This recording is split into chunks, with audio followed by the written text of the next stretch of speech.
Productions. I defy I wear. Bauze kuti karamba tiji Shaina I wear.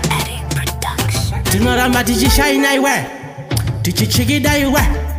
Tino Shaina I wear. Nusaka uchone mabebachi waina I wear.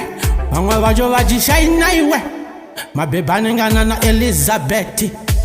Anans Eliza Nandi. Anna Eliza. Vachiramba vachi waina I wear. Vachi Shaina I wear. Tichiramba tiji walaina I wear. Tino Shaina I wear.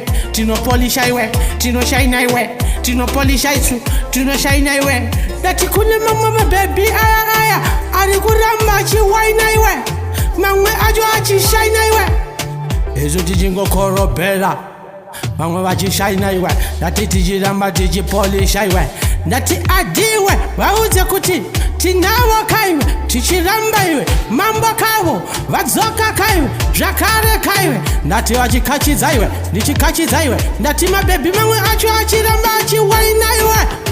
Pangu parokesheni, mabebi anoramba achiwaina iwe, achishaina iwe, ndati vachiwaina iwe, ndati tiri pamufakose, mabebi anongoramba achishaina iwe.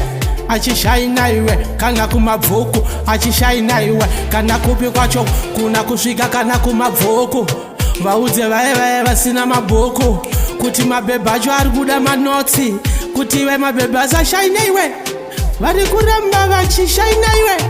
Vana vacho vachiramba vachiwaina iwe, tichiti tiri kuwaina iwe, isusu tichivaudza kuti vaye vanobva nekustonridge venga vari pano vachishaina iwe, half time vachishaina iwe, tichipolisha iwe.